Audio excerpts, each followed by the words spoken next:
어서 오세요. 소설 낭독해 드리는 채널 소리로 듣는 책방 오디오북에 오신 여러분을 환영합니다. 네, 이번에 들려드릴 단편 소설의 제목은 늦가을에 핀 붉은 장미. 한국소설가협회 회원이신 박종식 작가님의 작품입니다.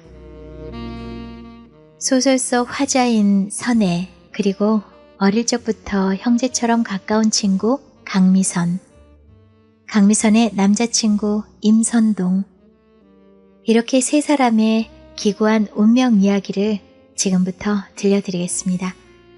본문 낭독 시작할게요.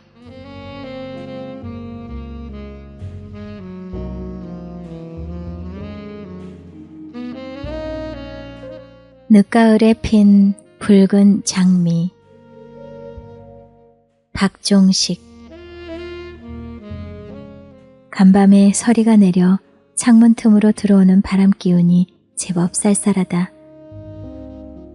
엊그제가 푹푹 찌던 여름이었는데 가을이 다 지나가고 벌써 서리가 내리다니 왠지 모르게 세월의 덧없음이 기분을 침울하게 짓눌렀다.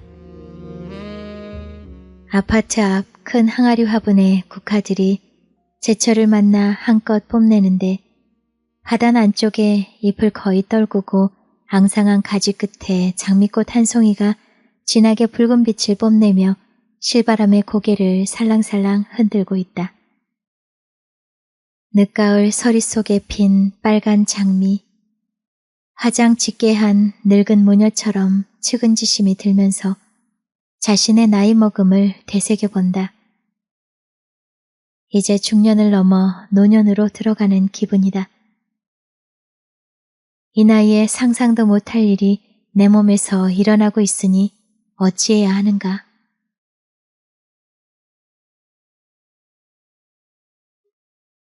나는 가정 형편상 고등학교를 졸업하고 바로 취업했다. 취업이라야 작은 개인회사 심부름하는, 즉 따로 맡은 일 없이 아무 일이나 그때그때 시키는 대로 일하는 자리였다. 아버지는 환경미화원, 어머니는 아파트 청소하러 다니신다. 집안 형편에 대학에 진학한다는 것은 꿈도 꿀 수 없었다. 초등학교 때부터 형제처럼 지낸 친구 강미선은 대학 진학을 한 터여서 자주 만나지 못했으나 우정은 변하지 않았다. 시간이 있을 때 가끔 만났지만 그때마다 밤을 새워가며 우위를 이어나갔다. 미선은 남자를 사귀고 있었다. 남자친구 임선동은 성격이 활달하고 친절했다. 갸름한 얼굴에 이목구비가 뚜렷하여 누구에게나 호감을 주는 준수한 청년이었다. 나는 임선동의 너무 튀지 않는 친절한 매너와 서글서글한 눈매에 은연중에 끌려가고 있었다. 그러나 미선의 남자친구를 가까이 하는 것은 도리가 아니었다. 맘속으로는 가까이 하고 싶었지만 그래서는 안 된다는 생각에 스스로 거리를 두어야 했다. 임선동 또한 나를 만나고부터 관심이 있는 것 같은 느낌이었다. 외견상으로는 두 여인 모두에게 호감을 받은 인상이었으나 내게 더 친근감을 갖는 것 같았다. 미선과는 거의 날마다 학교에서 만나는 사이이니 나와 더 가까워질 수는 없었다. 선혜 씨는 휴가 안 가요? 만나자는 임선동 씨의 연락을 받고 약속 장소인 고대 앞 고려다방에 들어서니 먼저 온 선동 씨가 어두컴컴한 자리에서 일어나 맞아주면서 하는 말이었다. 일찍 오셨어요? 나는 아직 휴가 내지 못해요. 임 선생님은요? 그와 탁자를 마주하고 앉으면서 인사를 했다. 방학이지만 나도 한가하게 휴가를 갈 수 없어요. 차, 뭐로 하실래요? 그동안 미선과 함께 만날 때는 스스럼이 없는 것 같았는데 단둘이 마주 앉고 보니 조금은 어색하고 분위기가 묵직하게 느껴졌다. 율무차 할까요? 커피 하나, 율무차 하나 주세요. 선동 씨는 카운터를 향하여 차를 주문했다. 다방 안은 불빛이 밝지 않고 사람도 없어 조금은 음산한 기분이 들었으나 9월이 오면이라는 잔잔한 경음악이 마음을 안정시켜 주었다. 나는 무거운 분위기를 풀기 위하여 무슨 말이라도 해야 할 것 같은데 생각이 떠오르지 않아 실내를 두리번거리고 있었다. 선동 씨도 같은 분위기를 느끼는 것 같았다. 시간이 갈수록 분위기는 더욱 무거워졌다. 그러는 사이 차가 나왔다. 커피는 어느 분이신가요? 하면서 종업원이 커피잔을 내려놓고 있었다. 제가 커피요. 율무는 그쪽에. 좋은 시간 되세요. 종업원은 설탕 종지를 당겨놓고 슬리퍼를 소리나게 끌면서 물러갔다. 차를 마시면서도 별 말이 없었다. 나는 찻잔을 들어 마시다 놓았다 하면서 조금씩 베어 마시고 있었다. 일요일에 무슨 일 있어요? 선동 씨가 입을 뗐다. 별로 할 일 없어요. 밀린 빨래나 하면서 푹 쉬려고 생각해요. 임 선생님은 뭐 하시나요? 나는 반쯤 마신 찻잔을 탁자에 내려놓으며 물었다. 나도 따로 할 일이 있는 것은 아니어요. 누구는 바캉스를 떠났는데 집에 혼자 있자니 따분해서 하는 말이오. 그래서 하루 어디론가 나가볼까 하는 생각이 들어서요. 선혜 씨랑 함께 가려고 만나자 있어요. 나와주셔서 감사합니다. 평소에 휴일은 무엇해요? 아무 말 없이 앉아있자니 너무 무료하고 또 선동 씨 혼자만 말을 하고 있어 무슨 말이라도 하면서 보조를 맞춰야겠다는 생각이 들었다. 대중 없어요. 그때그때 생각나는 대로 해요. 친구들이랑 등산도 가고 혼자일 때는 방 안에서 꼼짝도 않고 책을 읽다가 낮잠을 자기도 하면서 지내요. 선혜 씨는 어떻게 지내요? 저도 그래요. 엄마가 일을 나가시니 빨래도 하고 집안을 치우고 그래요. 그러다 보면 오히려 휴일이 더 바쁘고 힘들 때가 있어요. 아, 그랬군요. 별일 없으면 주말에 하루 같이 가까운 데로 야유회라도 갔으면 해서요. 시간 낼 수 있을까요? 그는 똑바로 바라보며 꼭 함께 하자는 눈빛으로 내게 무언의 동의를 구하고 있었다. 좋은 생각인데요. 하지만 엄마한테 허락받아야 나올 수 있어요. 성인인데도 어머님 승낙을 받아요? 하기야, 어머니에게 부탁 잘해봐요. 어디로 가려고 그래요? 먼 곳으로 가면 엄마가 못 가게 해요. 나도 함께하고 싶은 생각이었다. 그러나 부모님이 아무리 친구들과 함께한다고 하더라도 멀리 가면 들어주지 않는다. 그래서 한 자락 깔고 말했다. 어디로 가면 좋겠어요? 어디가 갈 만한 곳인지 아무것도 몰라요. 기차를 타고 좋은 데로 갔으면 하는데 선혜 씨가 어렵죠? 혼자 군담조로 말하면서 머릿속에서 장소를 찾느라 눈동자를 이리저리 굴리며 초점을 고정하지 못하고 있었다. 서울 변두리나 근교 가까운 곳으로 가죠. 서울 근교는 어디가 좋을까? 청평, 용문사? 도봉산 계곡? 시내버스가 자주 있는 도봉산 쪽으로 갈까요? 그래요. 그쪽으로 가다 시원한 계곡에서 이야기나 하면서 놀다 오게요. 음료수나 과일 등은 내가 준비할게요. 선혜 씨는 가벼운 차림으로 그냥 와요. 일요일 청량리역 광장에서 9시까지 만나게요. 그는 이미 준비를 다 해놓은 것처럼 치밀하게 당부했다. 일요일 9시 10분에 도봉산 쪽으로 가는 시내버스에 우리는 몸을 실었다. 산자락에 들어서니 숲에서 풍겨오는 싱그러운 풀향과 청량한 바람이 이마에 땀은 물론 등줄기를 타고 흐르는 찐득함도 씻어주어 몸이 훌쩍 날 듯 가벼워졌다. 정말 잘 나왔다 싶었다. 한참을 오르다 작은 개울가 한적한 곳에 자리를 폈다. 좁다란 소로인데도 많은 사람이 지나다녀 조용한 곳이 별로 없었다. 겨우 두서넛이 앉을 수 있는 나무 그늘이 드리워진 자리가 있었다. 선동 씨는 배낭에서 돌돌 말아 넣은 자리를 깔고 앉아 캔맥주와 마른 안주로 땅콩을 내놓았다. 이렇게 다 준비하셨어요? 나는 입만 가지고 따라와 미안합니다. 아니에요, 미안하기는. 내가 다 준비한다고 하지 않았어요. 걱정 말고 기분 좋게 놀다 갑시다. 점심도 김밥으로 준비했어요. 그는 캔을 열어 권하면서 편하게 놀다 가자고 했다. 시간을 내서 등산이라도 할 수 있지만 날씨가 워낙 더워 그냥 그늘에서 쉬기로 했다. 술을 못 마시는데 이렇게 한 캔을 다 줘요? 컵이 있으면 반잔만 따라주세요. 분위기를 맞추기에 입만 댈게요. 맥주는 괜찮아요. 그리고 밖에 시원한 그늘에서 마시면 취하지 않아요. 내가 책임질게. 오늘은 마셔요. 그는 잔을 놓지 말고 꼭 마시라고 강하게 권했다. 그가 권하여 캔을 입에 대니 시원한 맛에 몸이 오싹했다.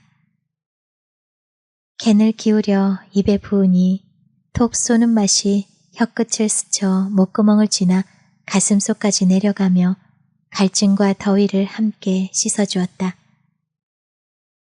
그동안 미선과 여러 번 함께 만났을 때는 미선이 있어서 별로 어색함을 느끼지 않았는데 이렇게 야외로 나와 단둘이 만나니 조심스러웠다.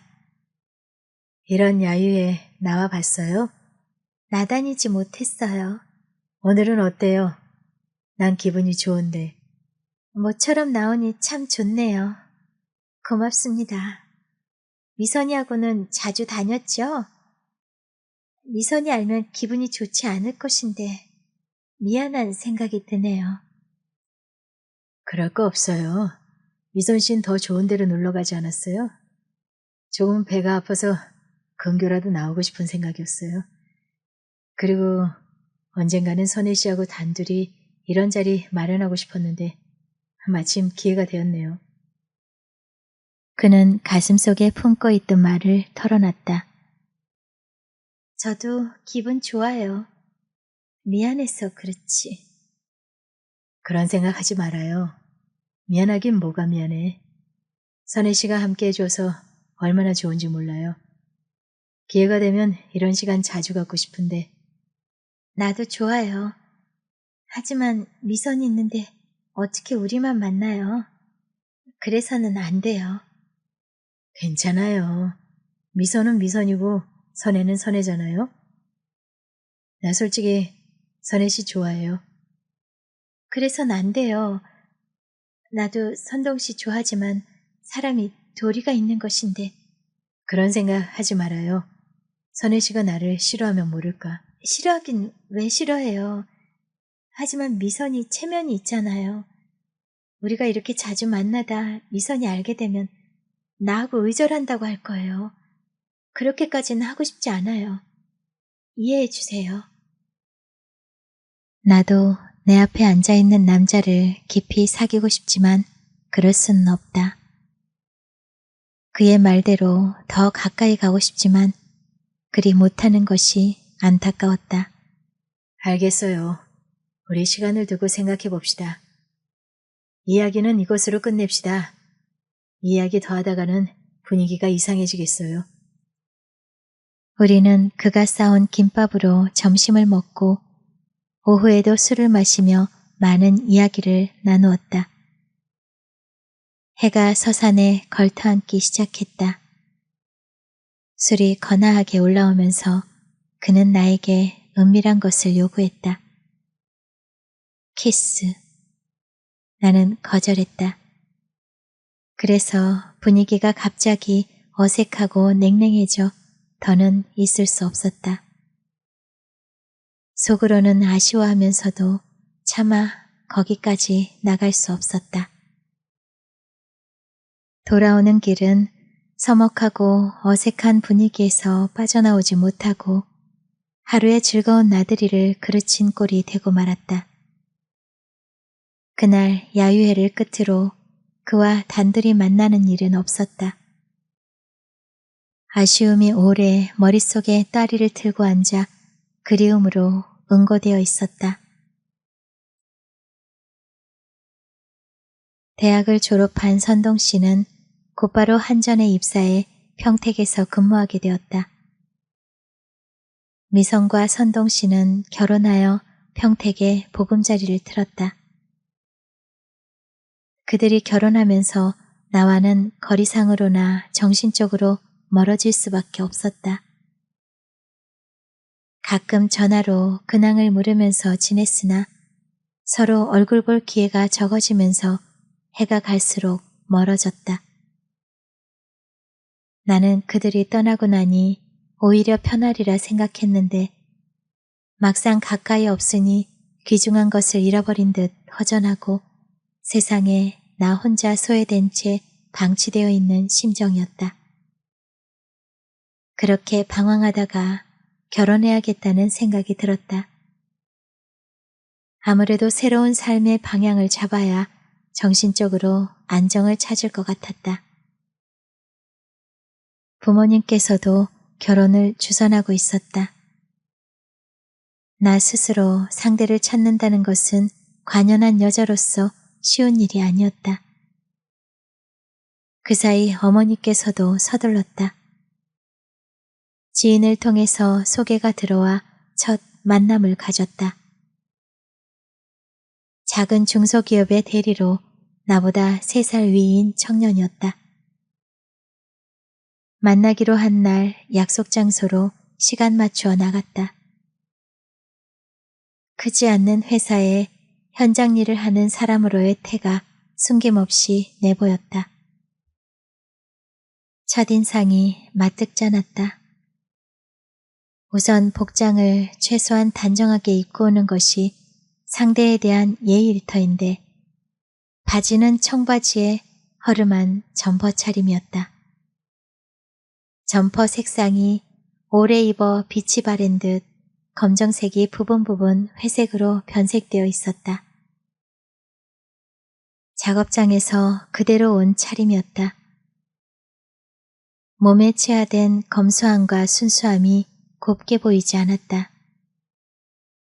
옷차림 하나만 봐도 그의 성품을 알 것 같았다. 말을 걸어보기 전에 첫인상이 이것은 아니다 싶어 마주 앉기도 싫었다. 차를 마시면서 몇 마디 말을 나누는데 좋지 않은 첫인상 때문인지 목소리조차 걸려 목 안에서 나는 소리가 귀에 거슬렸다. 채 1시간도 되지 않아 일어나 버렸다. 그는 미련이 있는 듯 한사코 시간을 오래 끌려 했으나 나는 좌불안석이었다. 다른 일정이 있다는 핑계를 대고 빠져나왔다. 그 뒤로도 다른 사람 서너 명을 봤으나 번번이 눈에 차지 않아 없던 일로 하고 말았다. 눈에 마가 끼었다고나 할까. 그때마다 임선동 씨가 눈에 아른거려 비교되며 마음을 붙잡지 못했다. 그렇게 미팅에 실패하고는 결혼도 그만두어야 했다.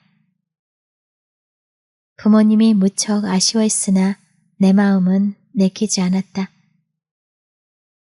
결혼을 포기하고 더는 부모님과 함께 살기가 불편하여 부모님 슬하를 떠나기로 결심했다. 결혼 정년기가 넘은 노처녀가 부모님과 함께 사는 것은 부모님에게 큰 짐이라고 생각되었다. 나는 원룸을 얻어 분가했다. 부모님은 혼자 나간다고 하니 어서 결혼이나 하라고 매달리며 졸랐다.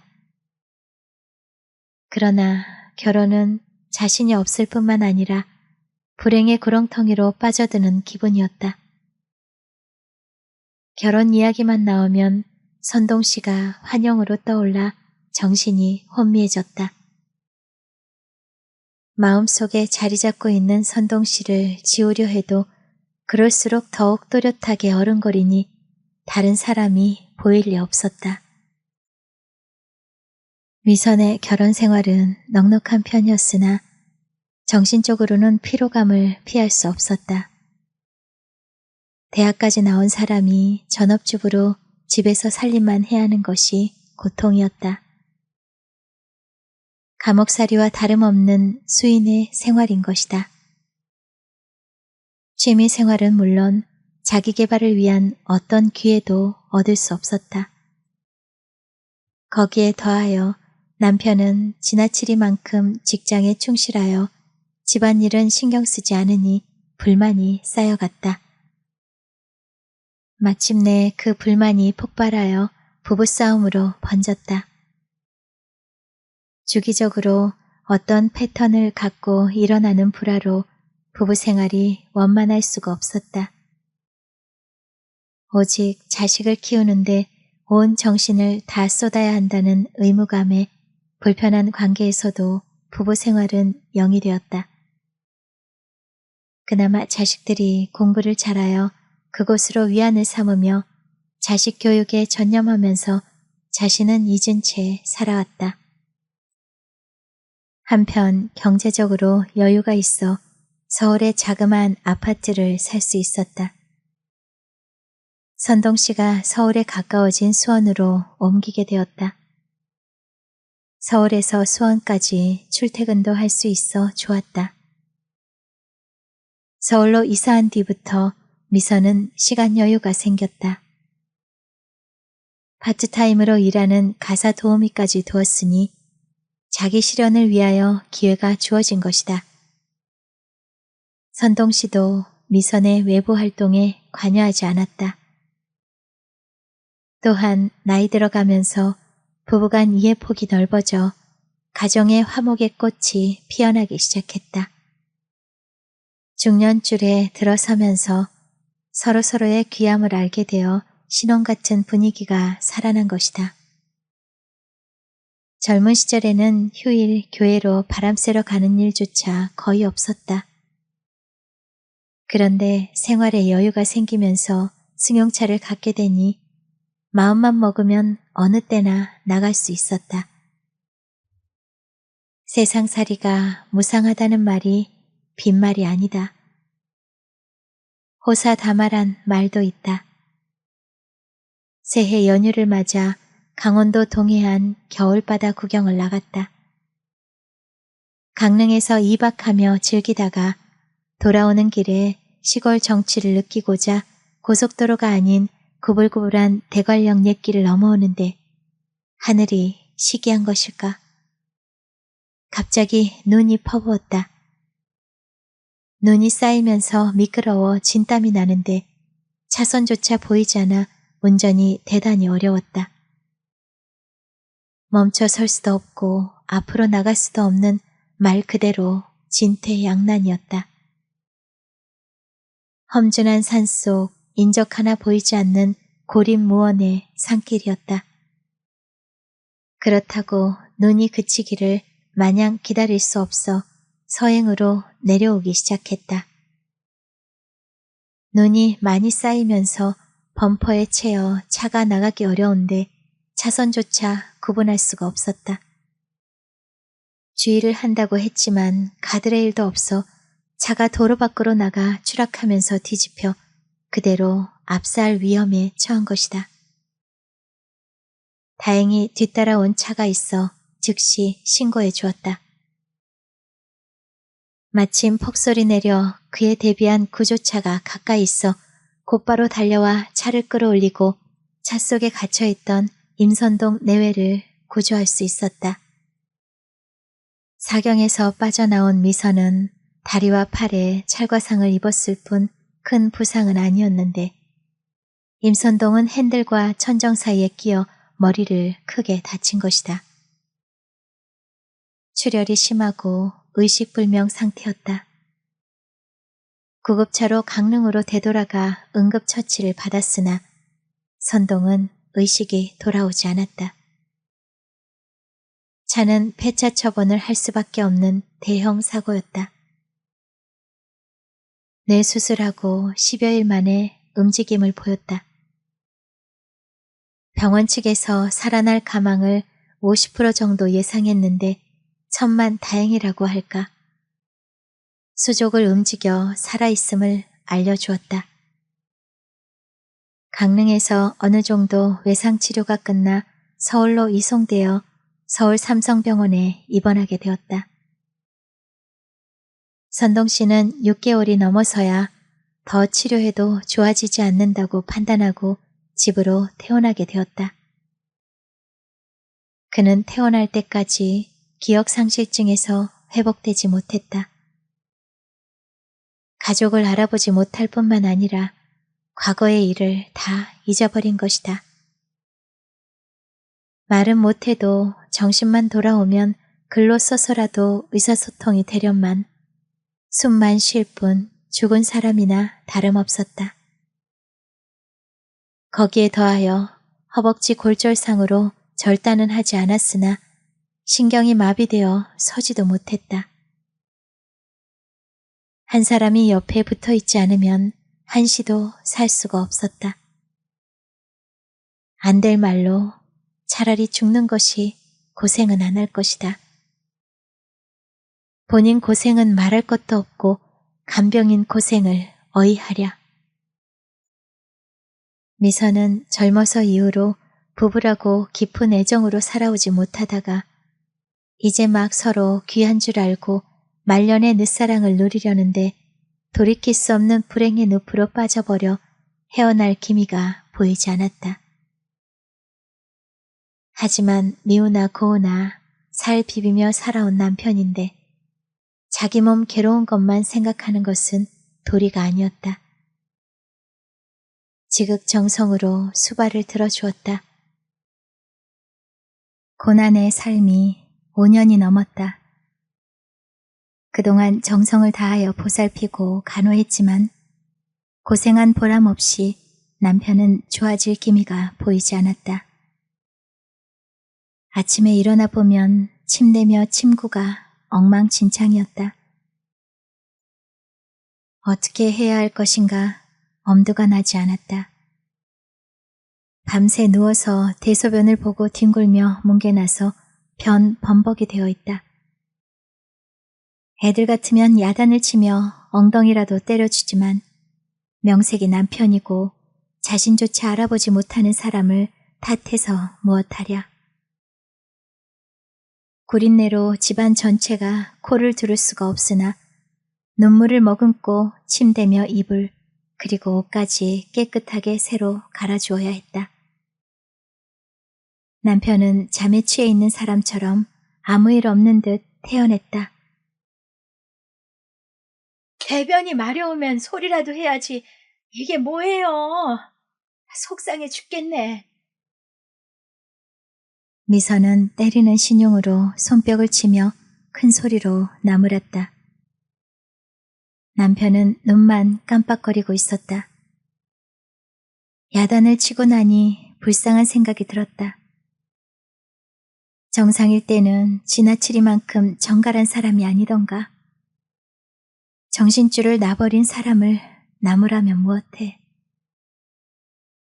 사고 이후 소득 한 푼 없이 병원비와 남편 수발에 드는 비용으로 그동안 절약하여 모은 돈과 퇴직금조차 거의 바닥이 났다. 이 고난이 언제 끝날지 모르는데 어려움이 눈앞에 닥쳐온 것이다. 유일하게 남은 재산이 집이다. 부자촌으로 알려진 강남 도곡동 32평 아파트에 사는데 서울 어느 곳보다 집값이 비싸다. 집을 낮추는 수밖에 다른 도리가 없었다. 그 집을 팔고 관악구 신림동에 있는 24평 아파트로 이사를 했다. 강남의 집값이 워낙 고가여서 작은 집이지만 집을 사고 남은 돈이 상당해서 당분간 살아갈 수 있게 되었다. 미선이 우리 아파트 단지로 이사를 왔다. 우연치고는 너무나 큰 행운이었다. 도시란 곳은 옆에서 사람이 죽어간들 누구 하나 들여다보는 사람이 없어 혼자 감내해야 하는 각박한 사회다. 그런데 내가 옆에 있는 것이다. 미선이 너무 좋아했다. 미선은 이사를 끝내고 나를 정식으로 초청해 주었다. 나는 10개들이 화장지 한 뭉치를 사들고 찾아갔다. 살림에 요긴한 물품을 선물하고 싶었지만 생활이 넉넉한 것으로 아는데 무엇이 필요한지 알 수 없어 우선 화장지만 가지고 간 것이다. 필요한 것이 있는지 알아보고 해야겠다고 생각했다. 어서 와. 아직 정리를 다 하지 못하여 집이 엉망이야. 우선 친구가 어서 보고 싶어 초청했으니 그리 하라. 음식도 준비 안 했네. 미안해. 미선은 마음을 의지하고 싶은 심정에 한시라도 빨리 보고 싶었던 것이다. 아니야. 나도 친구가 우리 아파트로 온 것이 얼마나 좋은지 몰라. 이사 오는 날 와서 도와줘야 하는데 일이 있어서 못 왔어. 미안해.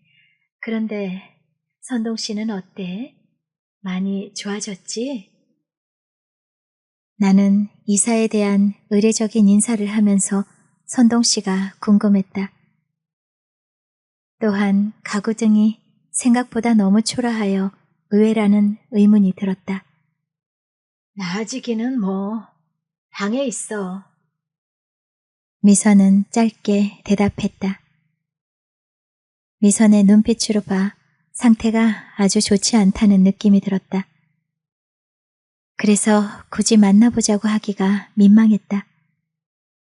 그런데 차를 마시고 미선이 안방으로 안내해 들어갔다. 선동 씨는 송장처럼 침대에 누워서 멀뚱멀뚱 쳐다보며 입술을 달싹거리기만 하지 말을 하지 못했다. 나는 실큼한 생각이 들었다. 준수한 얼굴이라서 곱게 나이 먹어가려니 하고 생각했는데 그 몰골은 눈뜨고는 볼 수가 없었다. 헬스한 얼굴에 말을 못하고 입만 달싹거려 보는 사람이 오히려 민망했다. 눈으로 나를 쳐다보면서도 알아보지 못하고 혼이 나간 멍한 눈빛이었다. 그동안 모아놓은 돈도 다 까먹었어. 앞으로 어떻게 살지 몰라. 처음에는 치료하면서 시간이 지나면 나아지겠지 하고 생각했는데 조금도 나아지지 않아. 요새 조금 좋아지는 것도 같은데 귀가 좀 열린 것 같아. 뭐라고 하면 들리는지 반응을 하거든. 그래, 나는 많이 좋아졌으리라 생각했는데 그런 줄도 모르고. 미안해, 친구. 고생이 너무 많겠다. 불쌍해서 무슨 말로 위로를 할 수가 없었다. 돌아오려는데 아무리 정신이 없다 해도 그냥 올 수는 없었다. 그래서 선동 씨 방으로 가서 인사를 하는데 손을 움직였다. 나는 손을 쓰다듬으면서 왜 이러고 누워있어요? 어서 일어나야지요. 나 알아보겠어요? 하고 물으니까 나를 뚫어지게 쳐다보더니 큰 눈물방울이 주르르 뺨으로 흘러내렸다. 그러면서 손을 놓지 않았다. 나는 애석함을 남겨놓고 아쉬움에 고개를 돌리지 못하고 뒷걸음질로 물러나왔다. 그 뒤로 자주 가서 미선을 위로도 하고 일이 있으면 도와주기도 해야 하는데 어쩐지 마음이 내키지 않아 자주 찾아가지 못했다. 미선이 가끔 찾아와 그간의 어려움을 털어놓았다. 그러면서 내가 다녀간 뒤로 조금 달라지는 눈빛이었다고 했다. 그렇게 3년이 지났다. 차츰 차도가 있어 보인다고 미선이 좋아했다.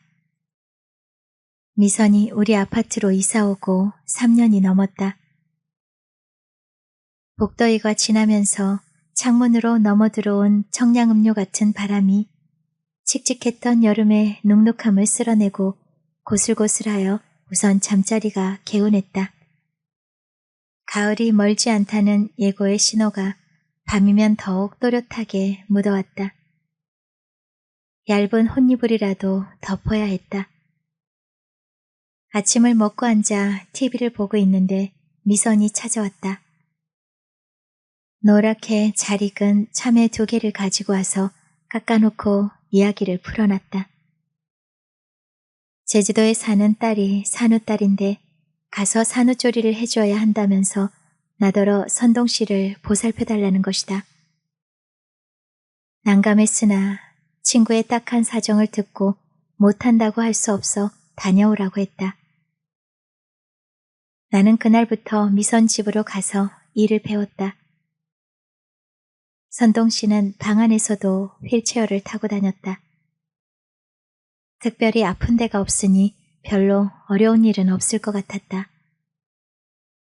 밥 해주는 일, 대소변을 보는데 거들어주는 일, 그리고 빨래하고 옷 갈아입히는 것이 주된 일이었다. 밤에도 도움이 필요하여 미선이 올 때까지 그 집에서 먹고 자며 살기로 했다.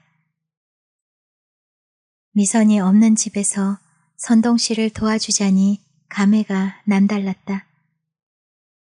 젊은 시절 단둘이 야유에 나갔다가 선동씨 청을 거절한 것이 그들의 사이를 천리 밖으로 밀어내 다가갈 수 없는 운명이 되고 만 것이다. 이 무슨 얄궂은 운명의 장난인가. 몸도 가누지 못하고 의식조차 흐릿한 식물인간이나 다름없는 사람으로 만나야 하는 운명이 너무 야속했다. 그래도 어쩌랴. 짧은 기간이나마 이렇게라도 단둘이 한 지붕 아래서 지낸다는 것은 한으로 맺힌 옹이를 파낼 수 있는 기회가 되는 것 같았다. 그동안은 기억이 완전히 상실되어 아내인 미선조차 알아보지 못하고 대소변을 언제 볼 것인지도 몰라 아무 때나 옷에다 봐버렸는데 차츰 나아지며 의식이 돌아오기 시작했다고 했다. 그러나 남자하고는 생활해보지 않은 내가 어떻게 보살필 수 있을까 걱정했는데 기우였다. 내게 부담을 덜 주려는지 말을 또렷이 하지 못할 뿐 손짓, 눈빛, 그리고 응어리로 하는 말로써 어느 정도 의사소통이 되었다. 배고프면 밥 달라 하고 뒤를 본다고 하면 휠체어에 태워 화장실까지는 가서 변기에 앉지를 못해 내가 옷을 내려주고 뒤를 닦아주는 정도의 도움이 필요했다. 기저귀에 마구 대변을 보는 것에 비하면 수발들만 했다. 그러나 성인 남자의 뒤를 봐주는 것이 난감했다. 도우미의 의무감에 어려움을 참고 하는 수밖에 없었다. 10여일이 지나면서부터는 차도가 더 있었다. 임 선생님, 내가 누군지 알아요? 내가 도와주러 왔으니까 혼자 하려고 하지 말아요. 그러다 다치면 큰일이에요. 알았어요? 알아요. 선이 고마워요. 나는 일부러 말을 많이 하도록 했다. 미선의 말로는 TV를 좋아해서 밤늦도록 보려는 것을 밤 9시 이후는 TV를 끈다고 했다. 나도 그렇게 늦도록 보지 못하게 했다.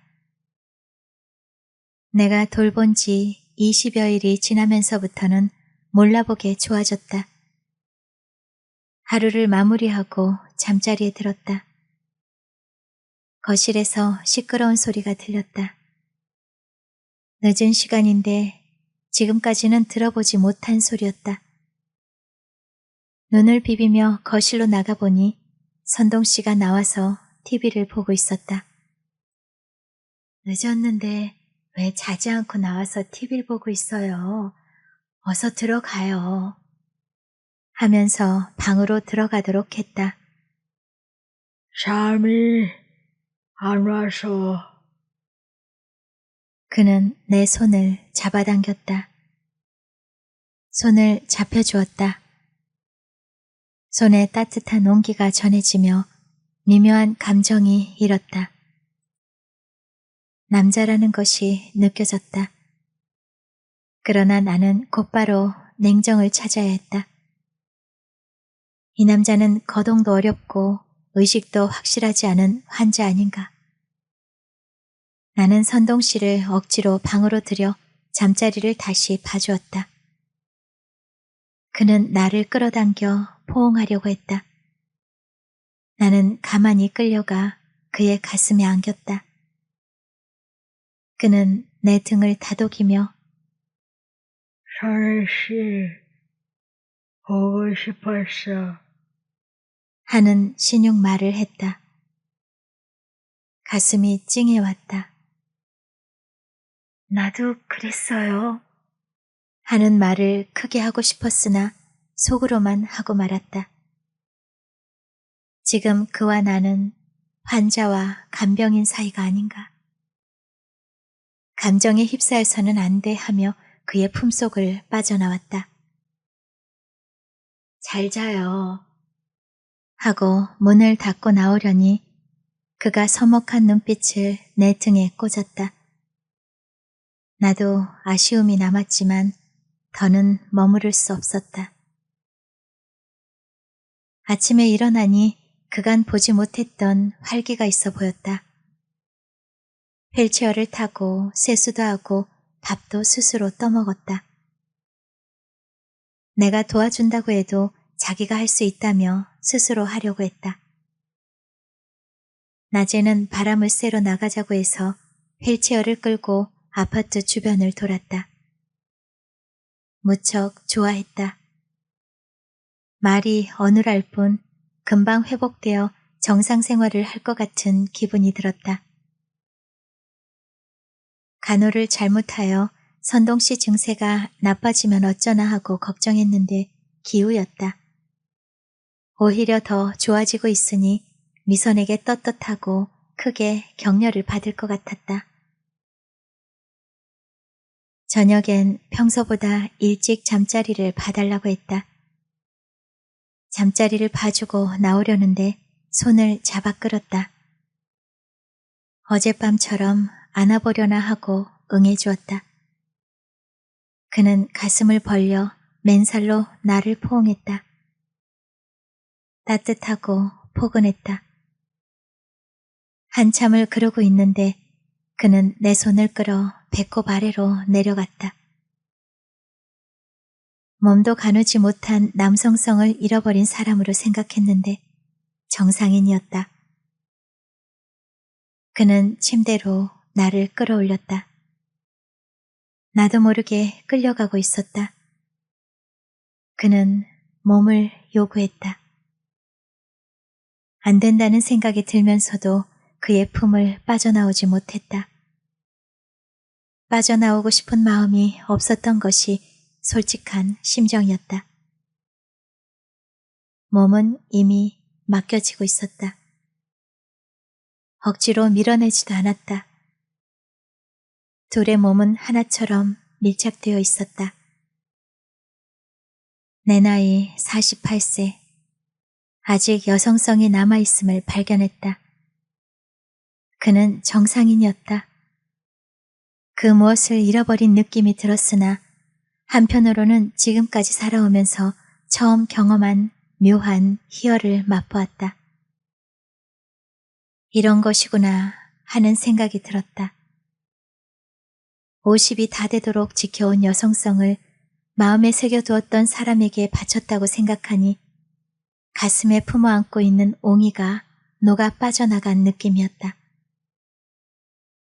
그는 3, 4일마다 요구해서 이미 무너진 성을 지킬 이유가 없었다. 그러면서 그의 몸은 날이 다르게 좋아지고 있었다.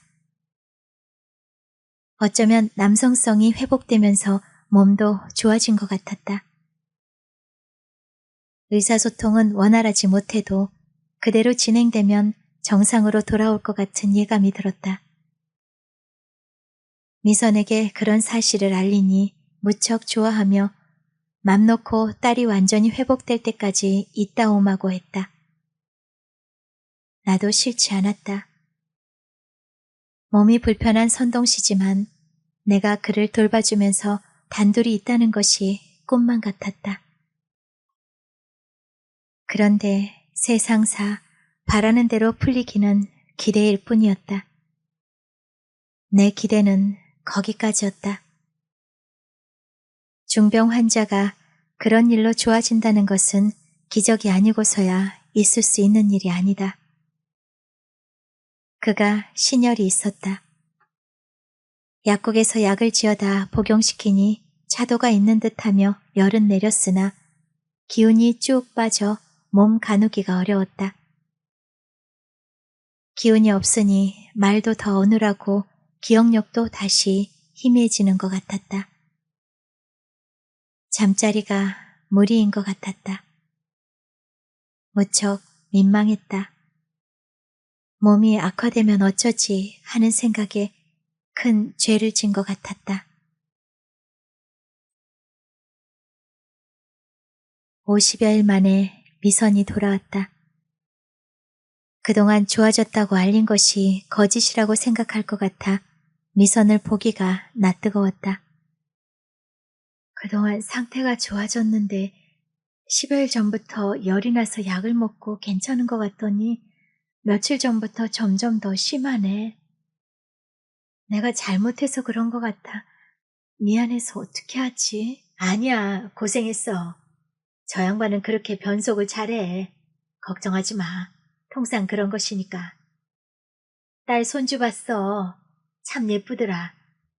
나는 애기 안 가져본 것 같아. 친구 덕에 맘 놓고 산후조리 잘해주고 왔어. 그 고마움 잊지 않을게. 미선이 손주 자랑을 하는데 미묘한 감정의 파동이 일어났다. 핏줄 하나 없는 외톨이라니 내 자신이 너무도 처량하고 불쌍한 사람임이 뼈저리게 느껴졌다. 미선은 아주 고마워했다. 선동씨 상태가 좋지 않은 것은 개념치 않았다. 속으로 꺼림칙했으나 모른 척할 수밖에 없었다. 선동씨에게 가서 간다는 인사를 해도 아무 반응이 없었다. 선동씨에게도 무척 미안하고 안 됐다는 생각이 들었으나 어쩔 수 없는 일이다. 죄책감을 지닌 채 집으로 돌아왔다. 집안에 들어서니 너무 허전하고 쓸쓸했다. 선동씨는 그 길로 병세가 악화되어 회복하지 못하고 말았다.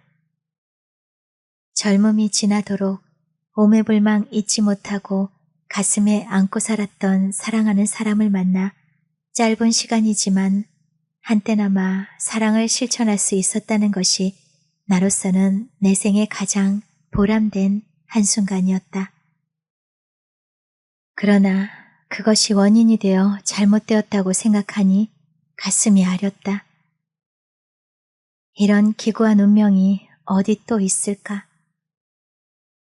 그를 떠나보내고 한 달이 조금 지나서 기운이 없고 입맛이 떨어져 지금까지 경험하지 못한 이상한 증상이 나타났다. 그동안 달보기가 2달여 동안 없어서 이제 끝나는 모양이라고 생각했는데 가만히 짚어보니 속옷을 벗고 얼마 안 되어 그를 만난 것이다. 이 나이에도 임신이 가능할까? 또한 선동씨가 병중인데도 가능할까? 아닐 것이라고 자유하면서도 혹시나 하는 의심이 들었다. 소변으로 테스트가 가능하다는 말을 들은 기억이 떠올라 약국에서 테스트기를 사서 찍어보니 2줄 빨간 표시가 나타났다. 이 낭패를 어찌해야 하는가. 산부인과를 찾아가 진단을 받아보니 임신이었다. 이를 어떻게 해. 밤잠을 설쳐가며 고민했으나 결론은 감쪽같이 지워버려야겠다는 생각이 들었다. 그러다 또 다른 생각이 번개치듯 머릿속을 띵 하고 올렸다. 지워버려서는 안 돼. 아무리 세상 사람들이 다 비웃는다 해도 사랑하는 사람이 몸 바쳐서 주고 간 귀한 생명을 버린다는 것은 천벌받을 짓이야. 몸을 정결히 관리하며 조심해야겠다고 마음 단단히 먹었다.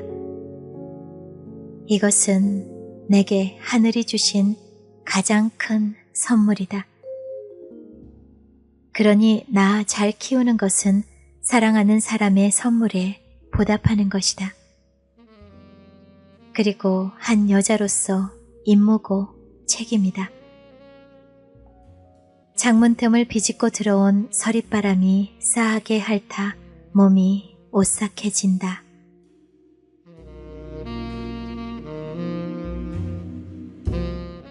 네, 박종식 작가님의 작품 늦가을에 핀 붉은 장미 낭독을 마치겠습니다. 저는 다음 시간에 다른 작품으로 찾아뵙겠습니다. 감사합니다.